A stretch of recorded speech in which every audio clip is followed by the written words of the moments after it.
Thank you. I'm hopefully going to tell you something. Hopefully. Yeah, but you can tell it also what the purpose is today. For me, it's just give you a bit more background on the architectural blueprint that we're working on, a bit more deep dive on the medical device policy.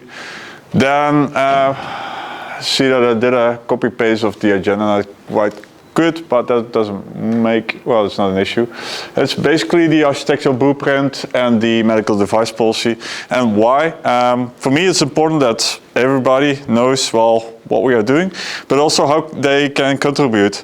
I think that's the key thing for the architectural blueprint, because we can set up something with Torion and Viso, our partners, but that doesn't mean that it's representative for every hospital, and that's what we try to achieve.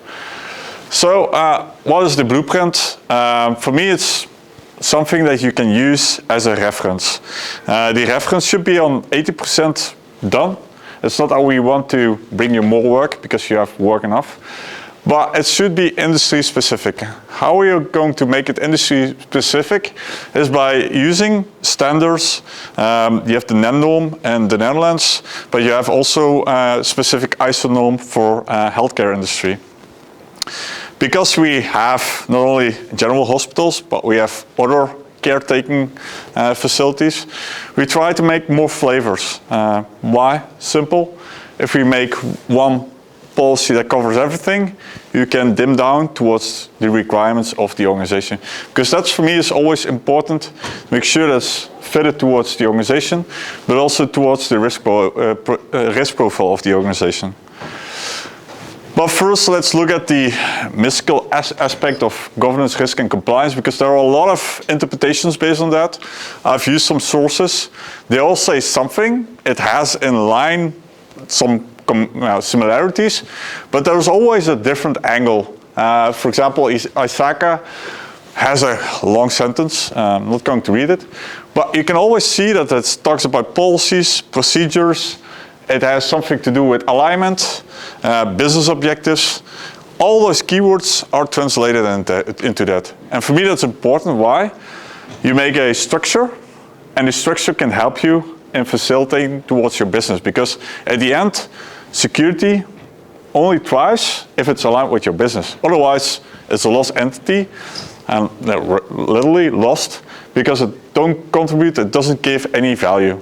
And I think that's important that we try to achieve with the blueprint, is generate value. How do we see that? It gives strategic alignment. Well, so what do we mean with that? Is that security should be aligned with the business objectives, meaning that if your patient data is important, yes. So you want to invest in those controls, compensating the risk towards your patient data. If you look at the psychic hospitals, opposite Rekem, Chris is sitting there. They are within the Flemish environment. They have a different structure. For them, financial data is public data, so it's not really that important anymore. If you look at private entities, there was some green lanyards here, so their financial information is more important. So that's why I think the governance structure, it should be aligned with the business. It should have clear roles and responsibilities, saying who's accountable for what and who's doing what, because there is the gray area. Everybody says, well, I think that those are doing that, but are they doing it? Do they have the mandate to execute the certain tasks? Make a structure that gives you also the capabilities of making decisions. Because, let's see, we have a lot of white lanyards. With whom did I do an assessment? Yeah, Chris also hands up. So there are multiple entities where we have been, and we have seen there that, well, often there is a role assigned to an IT manager or a CISO, that they are accountable for making decisions. But if we ask them, well, do you have then the manpower to really decide something? Do you have a budget? Well, yes, I have my IT budget, but does that cover sufficient also the controls that are required for security? Yes, but I need to make sure that the hospital is running. We have our emergency facilities. We need to make sure that we can have patients, so there's also a balancing act. And there should be clear structured decision-making process that should be clearly defined. And one of the important things there, the continuous improvement, reviewing, making sure what's a risk, how we can reduce the risk level, and have a continuous evaluation of that. Because the risk aspect is, for me, always the important thing. That's the driving factor in your governance, risk, and compliance. I find it always surprisingly that I don't start with that. It's always with governance, because that gives you the structure, the risk gives you the input, and lastly, you hope that you achieve compliance. And for me, compliance is not always regulation. Well, that's nice. It's good that we comply towards the law, but that's more a checkbox event. For me, it's that you comply towards what your organization wants and needs. Again, alignment with your business. And then monitoring it, evidence-based, because compliance, I think Peter told us that in the presentation of Enviso. Compliance is good, but you need to have the evidence towards it. You need to be able to provide the evidence that you are compliant. If we do an assessment, often they say, well, we are doing that. Yes, but how can you prove that you're really doing that? How do you evaluate that? That's sort of, for us, the governance, risk, and compliance framework, how that can help and how that can structure. The structure can help you achieve that. So we try to do that with a template documentation, meaning you get policies, procedures, processes. What will be the end goal of that? It gives you a way of working that you can tailor towards your organization. Because I think with Evelien, with SAS, it's not the same as Goedele, as it was the new name. Azorg. Yeah. So there are large entities, but they have different emphases in there. And there, we need to align with the business objects. At the end, every hospital says, well, our patients are important, but the nuances isn't there. If you look at every hospital, they have a sort of different mission, different strategy, the different way that they provide their own entity. And that's where we try to make the 20%, the adjustment, the things that need to be adjusted. And we use frameworks for that. Why? Those are common structures that are already used. They give a good foothold. ISO has been there for, I don't know, 20, 30 years. CyFun is just something that's brand new. So that's where you see we use proven frameworks, but also adapt towards the new ones. What is part of that is the medical device policy that we have defined. Why? Well, there was still a question to have generally a way that you can approach towards medical devices. But at the end, what is a medical device? Who can give me an example what for their medical device is? Rachel? Pacemaker. But can you give a general terminology? No. Raf? Daniel? A device that is used in a medical environment and generates data. Okay. Can you both agree upon that? Also communicate with the devices. Yeah.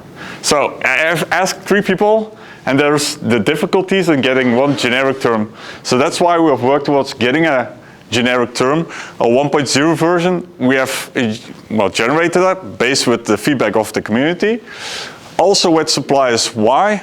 A Philips, a Schneider, they have their own, let's say, structures, the way that they look at it. And we need to help them and help the hospitals make sure that they are able to adhere to it. So it's not that we are able to generate a policy that just could be used based from the viewing point of a hospital. That won't work. So that's why we try to get a compromise there. We have the feedback, we have processed that in the 1.0 version. And based on that, we are today going to look into that 1.0 version to have more information on what is the definition, because we have 3 different definitions, or we work towards a concept. What is the asset management? How do we perceive that within the medical device context? And how is the supplier management? Because that's, for me, a really important part, because that covers off not only controls within the medical device policy, but it also has some overlapping pieces with, for example, the generic blueprint. and what is in the future. Because, well, I've said it, I think in the governance aspect, continuous improvement is important. We see that the 1.0 version that we have generated, it should be revised. Why? Because we see input from the assessments where we need to adopt, change, and be able to improve it. So the reason for the policy is one, there's always that a doctor will say, I need this medical device, I need an MRI scanner. Yes, you need it, okay. But you have different versions of an MRI scanner. I've heard, I don't see them in the room, but I've heard with one entity, they told me, well, there's an MRI scanner. At the moment that the internet connection stops, it will finish its scan and then stops. Or there is an MRI scanner that stops at the moment that connection is lost. Well, if we can see, well, what is the risk with that scanner, if we can give you input as an entity, that helps you make a different decision. So we have seen in the first draft version, well, there's not really a structure or a database that entities can look up what are the aspects or what are the risks. But that's really important in making decisions to reduce the risk towards your organization.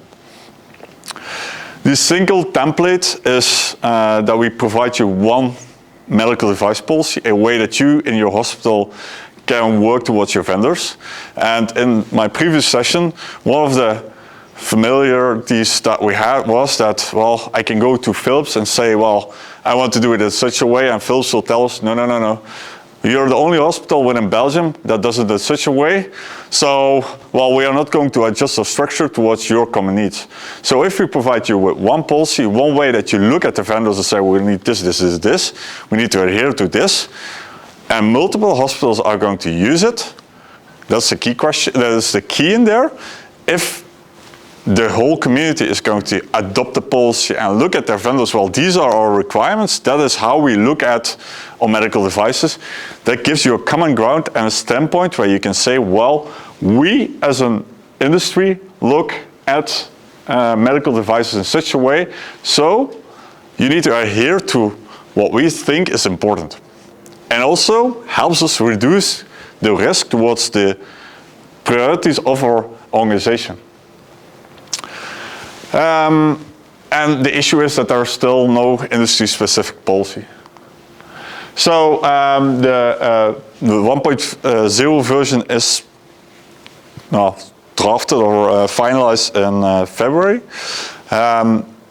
With that, we saw that the first, well, say, draft, it contained around 60 papers, 60 pages. It had the policy, it had a mappings table, it had everything in there.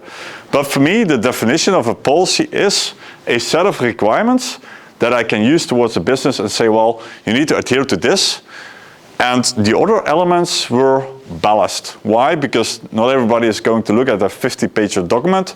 It should be small, concrete, and to the point. That's where we made 3 documents that are additionally. A leaflet, David generated that. It gives you sort of guide that can help you, well, in which document do I need to see which kind of information? How should I use the policy?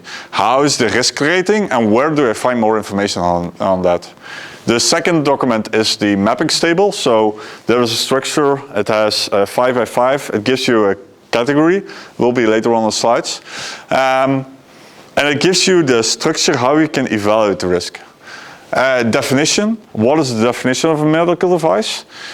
It's based on the MDR definition. We made some additions to it, but that gives you a tangible way that you have one definition.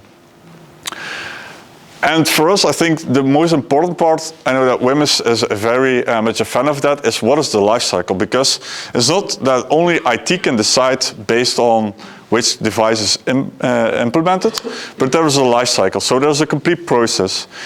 If I talk, for example, during assessments with a purchasing department, and I ask them, well, can you give me a process? I will use that process, because then they can see it's not an IT-only business. Because it has connectivity, it doesn't mean that it's an IT device. It's a device that's being used by the business. It should be connected to the network, But what is the connections types? Those things you can discuss with IT. But for us, it's good that in the early stages, IT is involved so that they can help clearly define the requirements. So that's why we drafted a life cycle from the requirement, the need, until it's decommissioned and phased out, and which kind of controls are applicable towards that life cycle. It gives you sort of also operational matrices. I know that Evelyn has reviewed it also and looked at the RACI models, where you can see within every process, for example, if there's radiation involved, then, for example, BUTD or BUTech is not the right people, then there should be a radiation specialist. I think that's the... so that's part of the comments that we have processed in the RACI, and that gives you, hopefully, within the organization also the ability to have the conversation, well, we need this structure to be able to manage the process. And that's where the process is very important, but for me, the RASCI, normally is RACI, but we included the C as, what was it? The S.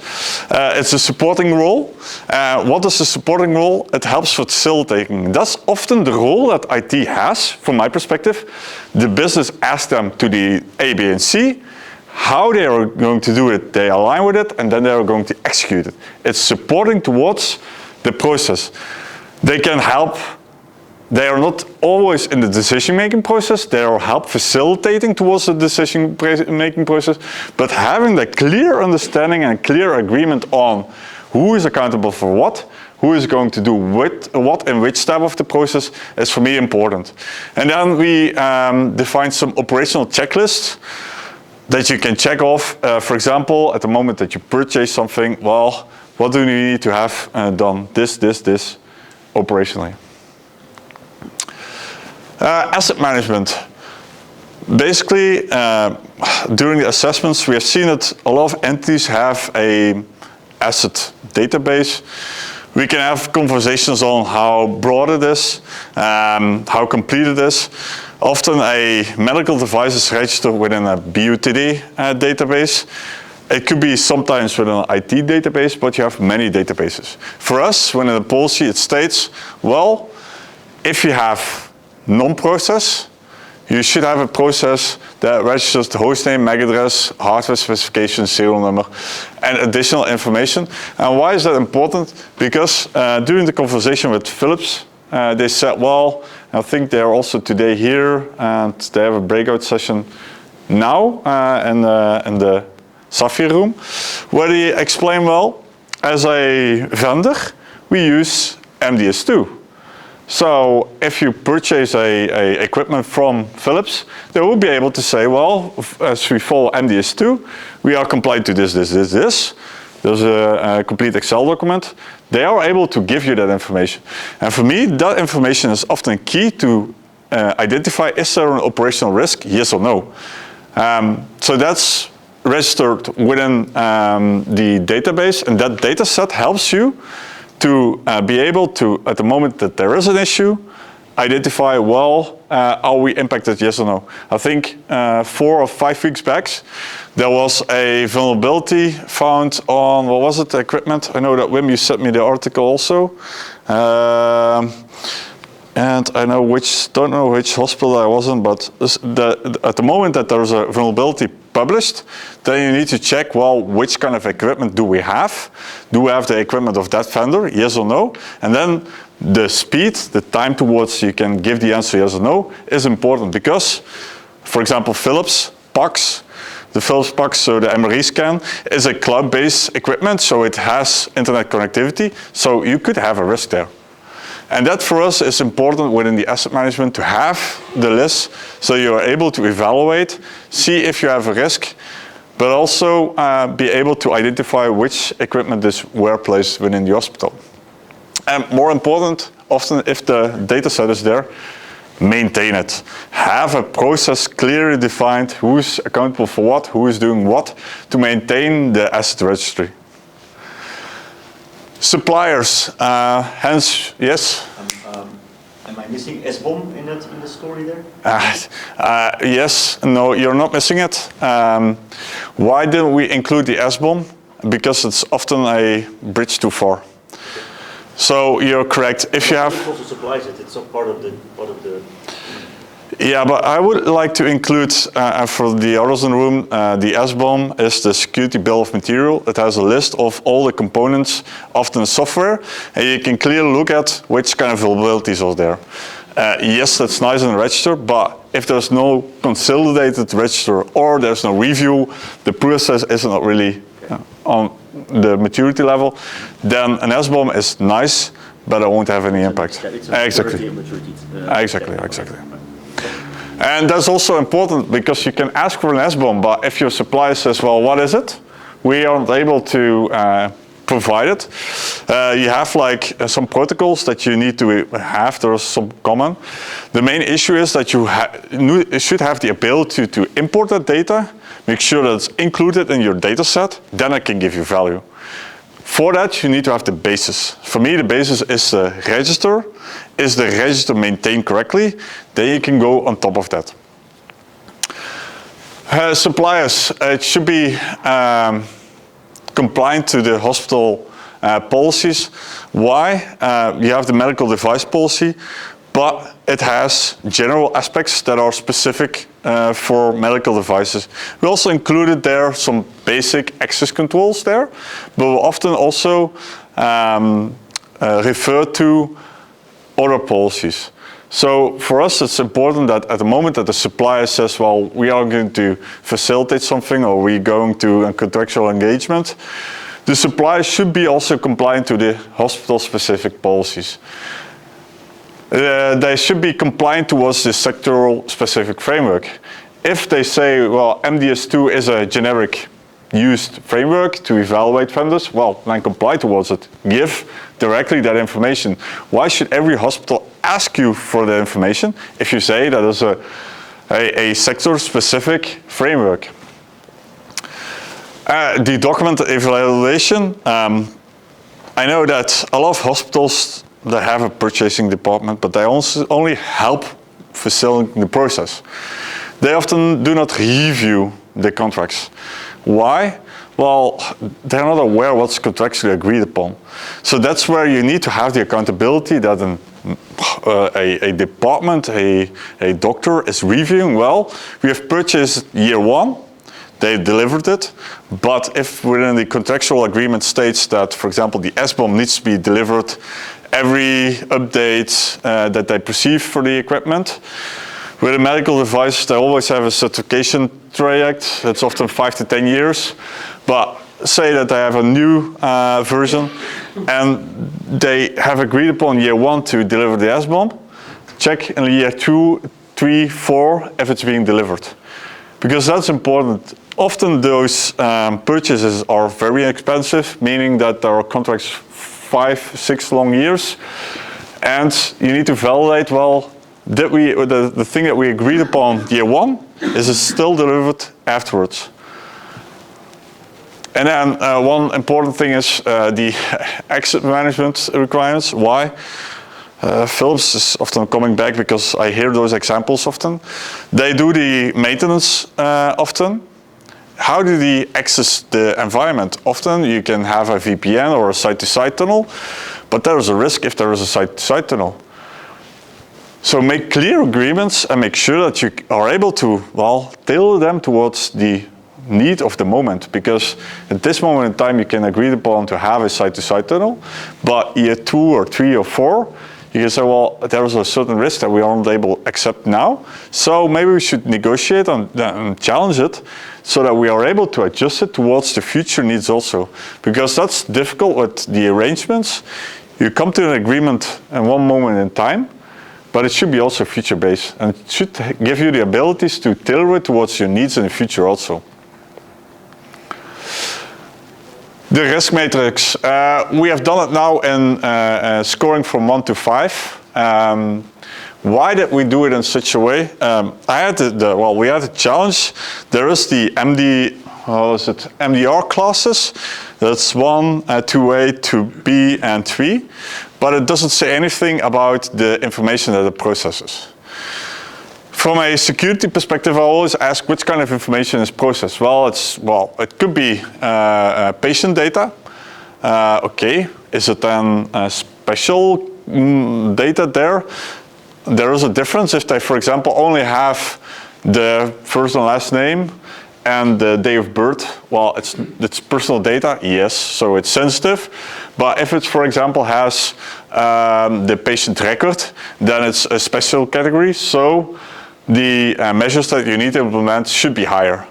This is the initial drawing, and David told me, well, this is nice, but it's too generic because we just use the 4 classes, and we just specify, well, there's personal data, special personal data. It's used just to provide input. For example, a pacemaker. It can just communicate about the heart rate. There's no decision making, it's just monitoring. But there's also often in surgery, you need to make a medical decision. Well, if you make the wrong decision, there's impact on life. We don't want to have that. So that's why we generated the 4 classes where we can also make the decision based on the information that we retrieve.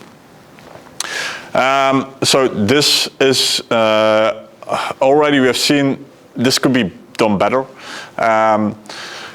One of the important things is this gives you a very fast a class 5, but we want to say, well, if it's class 1, special data, which kind of equipment is it? 3 minutes. Okay, I will speed up a bit. What is important, I think, what is the future? So we do a Excel mapping per category where we give a risk rating. That helps you be able to identify the risk yourself. Mapping the tenders towards frameworks. The tenders that we do from a Shield perspective, it gives you the impression, or it should give you the amount of controls that you cover within the tender. That gives you the motivation internally. Well, if we decide for Palo Alto, we have seen it this morning, it covers these controls. That helps you making the decision process in how is your coverage towards being compliant. We want to do a review towards a broader public about the medical device policy. So within the architectural blueprint, we include the medical device policy. There will be, there are at this moment 4 projects where we review the documentation and see what we can improve. We want to work on a more in-depth supplier or vendor risk management evaluation. It could be a service, it could be a database, but we want to make something that's tangible, that can help every organization. And translation of the document, meaning the medical device policy was first in Dutch, the 1.0 version, the next version will be in English and in French also. This is the Excel that David is working upon, and here you can see, and this is being reviewed with experts, first with BU-Tech and BU-TD, give more, define the weight classification, meaning that we do at this moment account from all the aspects that we define the risk upon. That gives you a risk sum, but is it the right way? That's the question, and that's what we try to challenge with the expert that work and implement the medical devices, and afterwards we use that information to check it also with our tenders, Torion and Visio, to see what kind of things that we can adjust there. This is the mapping that you've seen this morning already or this afternoon, and we want to expand it towards every tender. Of course, it should be relevant. For example, MITRE attack is often used to see which kind of defense mechanisms that you have to identify possible risks. That helps, but if there's not really a direct input there, we don't include them. For us, we know that, for example, the CyFun framework, this helps entities to identify which controls apply to them and gives them an internal business case. I think the main goal is that, for example, if you need to identify certain specific contract requirements, then you are able to see, well, if you use the hardware and software next-gen firewall, it covers the most controls. So there's a business case helping you to be able to comply towards the architectural blueprint, but also to legislation part. Okay, this goes more in depth. Why do you want to show this? The project that David and Arnold are working upon on evaluating the suppliers and risk, we are sort of aiming to have that one finalized sort of in the summer, that we have a 1.0 version that helps the hospitals being able to see, well, how we can easily identify which kind of risk that we have, which kind of equipment. There will be a pilot that we use certain hospitals to see, well, what we have done, does it work? Does it make sense? Yes or no? Questions? Okay. If there are any questions, remarks afterwards, my mail address is also in the slide. Just contact me or one of my colleagues. We know that there's a lot of work. We need your input, so feel free to always reach out to us.